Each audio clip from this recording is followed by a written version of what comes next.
اور سینیٹر ادھر آئے تھے. پلیز یار پیچھے ہم نے یہاں سٹن بھی کیا, تھوڑا سا پیچھے ہو جائے, ایک اسپیس ہے یادداشت ہم نے لکھی.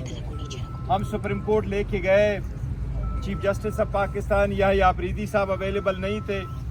ہم نے وہ یادداشت رجسٹرار سپریم کورٹ کو ہینڈ اوور کر لی ہے. اس یادداشت کی کاپی سلمان راجہ صاحب نے جو لکھا ہے وہ آپ کے ساتھ ابھی شیئر کریں گے. ہم نے یہ ریکویسٹ کی ہے, ان کو یاد دہانی کرائی ہے کہ یہ 10واں مرتبہ ہے کہ ہم سپریم کورٹ آ رہے ہیں. 16 مرتبہ ہم ہائی کورٹ چلے گئے. اس مرتبہ ہماری مختصر استدعا ہے کہ خان صاحب کا صحت ایک انتہائی اہم مسئلہ ہے, صرف پی ٹی آئی ہمارے پارلیمنٹیرین کے لیے نہیں بلکہ پورے ملک کے لیے اور ہر پاکستانی کے لیے. اس لیے لاسٹ ٹائم یہ انڈرٹیکنگ دی گئی تھی, یہ یاد دہانی کرائی گئی تھی کہ آپ کو خان صاحب کے جو میڈیکل رپورٹ سے پروسیجر ہوا تھا اس کے سارے پروسیڈنگز آپ کو مل جائے گی. آج تک وہ نہیں ہوا. بیچ میں ٹیوزڈے اور تھرسڈے کے دن گزر گئے, پھر بھی ملاقات خان صاحب کے ساتھ نہ فیملی ممبرز کی ہوئی, نہ وکلاء کی ہوئی, نہ ان کے ذاتی معالج کی اور نہ ڈاکٹروں کی ہوئی. اچھا صاحب نے لیٹر لکھا, اس پہ بھی کوئی جواب ابھی تک نہیں آیا. تو آج ہم نے چیف جسٹس صاحب سے دوبارہ درخواست کی ہے کہ میک شور کر لے خان صاحب کی نہ صرف ہمیں رپورٹ ملے بھائی یہ 3 ڈاکٹر جلد سے جلد خان صاحب سے مل لے, اور خان صاحب کی صحت کے بارے میں اور وہاں کی کنڈیشن کے بارے میں ان کے جو ڈاکٹر ہے ذاتی معالج ہے وہ جان لے, ان کی فیملی کی تسلی ہو جائے, ہماری تسلی ہو جائے اور اس کے ساتھ پوری ملک کی تسلی ہو جائے گی. یہ ہمارا منیمم ہے, یہ ہمارا حق ہے, یہ عدالتوں کے آرڈر ہے, یہ امپلیمنٹ ہو رہے, یہ سپریم کورٹ ہے. پھر بھی یحییٰ آفریدی صاحب چیف جسٹس آف پاکستان ہے, اس کے پاس آئینی اختیار ہے کہ وہ انصاف کرے اور انصاف کے تقاضوں کو پورا کرے اور انصاف لوگوں کو گھر کے دہلیز پہ ملے. ہم درخواست لے کے آئیں, ہم امید کرتے ہیں انشاءاللہ تعالیٰ اس پہ کوئی نہ کوئی پروگرس آج انشاءاللہ تعالیٰ ہو جائے گی. سلمان صاحب دیکھیں, ہم عدالت آتے ہیں کیونکہ ہم ملک میں آئین اور قانون کی بحالی کی جنگ لڑ رہے ہیں, ہم شرافت کی جنگ لڑ رہے ہیں, ہم اپنے اخلاقی وجود کو منوانے آتے ہیں. 8 فروری 2024 کو اس قوم کے وجود کی نفی کی گئی. جب آپ ووٹ لوٹتے ہیں تو آپ قوم کے وجود کی نفی کرتے ہیں, قوم کی آواز کی نفی کرتے ہیں. تو ہم ایسا نہیں ہونے دیں گے.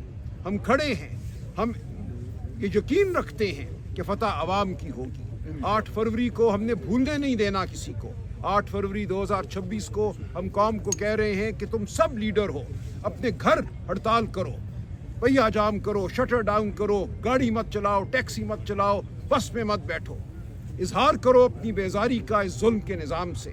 کہو کہ تم نے ہمارا ووٹ لوٹا, تم نے ہماری آواز چھینی, لیکن تم ہمارے وجود کو نہیں مٹا سکے. نکلو مغرب کی نماز کے بعد, باہر نکلو, فون اپنے آن کرو, مشلیں اٹھاؤ, کہو کہ ہم موجود ہیں, ہم زندہ ہیں, ہر جبر کے باوجود ہم زندہ ہیں. تو آج بھی جو ہم یہاں آئے ہیں ایک یادداشت دے کر عدالت کے دروازے کو ہم نے کھٹکھٹایا ہے, اسی لیے کھٹکھٹایا ہے کہ ہم اس قوم کے وجود کے ترجمان ہیں, ہم اس قوم کی اخلاقیات کے ترجمان ہیں. ہم جنگ لڑ رہے ہیں, اخلاقی جنگ, ہم جنگ لڑ رہے ہیں آئینی اور قانونی جنگ. ہم نہیں چاہتے کہ اس ملک میں کوئی تخریب ہو, ہم تخریب کاری کے خلاف کھڑے ہیں. ہم چاہتے ہیں کہ اس ملک میں امن ہو, یہ ملک پھلے پھولے, یہاں فلاح ہو.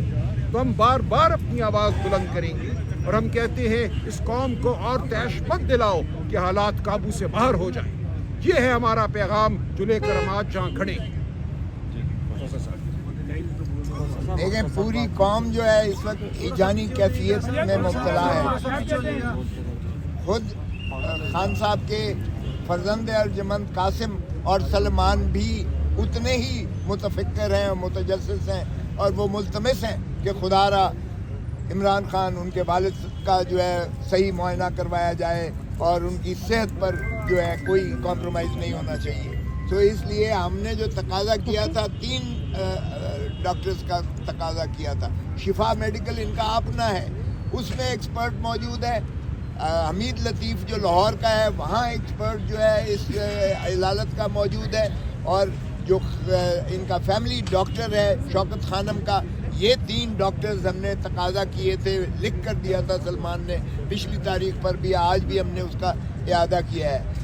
جج صاحب چیف جسٹس صاحب موجود نہیں تھے لیکن رجسٹرار کو دیا ہے، اور میں نے رجسٹرار کو کہا کہ خدارا آپ جو ہے منتیں کیوں کر رہے ہو؟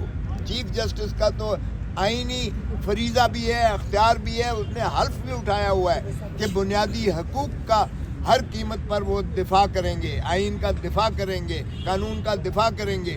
اور اگر یہ حالت ہے کہ ان کے کہنے کے باوجود کوئی اس پر عمل نہیں کرتا، ہم نے مانگا کیا تھا؟ دیکھیں، مانگا تو ہم نے رپورٹ مانگی تھی عمران خان صاحب کی، اور ہم نے کہا تھا کہ ان کے یہ معالج جو ایکسپرٹس ہیں ان سے معائنہ کروایا جائے. ہم نے تو کچھ بھی اور نہیں مانگا تھا، لیکن اس پر بھی اگر وہ اخفاء کرتے ہیں تو پھر قوم صحیح معنی میں جو ہے متجسس بھی ہے، متفکر بھی ہے، اور ہم خود بہت زیادہ جو ہے اس چیز کا جو ہے یہ کیوں کر جو ہے سیکرٹ اس کو رکھا جا رہا ہے. تو اگر ان کو چھپانے کے لیے کچھ نہیں ہے تو پھر وگرنہ تالے لگا دیں اس سپریم کورٹ کو، تالے لگا دیں اس ہائی کورٹ کو. اگر یہی آپ کی بے بسی ہے تو پھر تالے لگا دیں، پھر یہاں پھر قوم خود ہی جو لے گی. جس طرح سلمان نے کہا ہے 8 فروری کو ہم کبھی معاف جانے نہیں دیں گے. 8 فروری ہم سے عوام پوچھتی ہے کہ ہم نے اتنا ہیوی مینڈیٹ آپ کو دیا، آپ نے کیوں ڈاکہ ڈلنے دیا ہے؟ ہم جواب دے ہیں عوام کو. اور عمران خان خدارا 180 سیٹیں لینے والا جو ہے جیل میں پڑا ہے، اور 17 سیٹیں لینے والا وزیر اعظم پاکستان ہے. اور ہم 1971 کے سانے سے بھی کوئی سبق نہیں سیکھ سکے ہیں. اس وقت بھی ہم نے اقتدار دینے سے انکار کر دیا، ملک دو لخت ہو گیا. اب پھر اسی ہیجانی کیفیت میں قوم کو اور ملک کو ڈالا ہوا ہے. انشاءاللہ ہم اس 8 فروری کو بالکل جس طرح کہا گیا ہے ہم بالکل یہ اعادہ کرتے ہیں اور باور کروائیں گے، اور اس کو کبھی فراموش نہیں کریں گے، اور عوام کے حقوق کو واپس انشاءاللہ ملاقات دلا کے رہیں گے. اور یہی عمران خان کہتا ہے کہ میں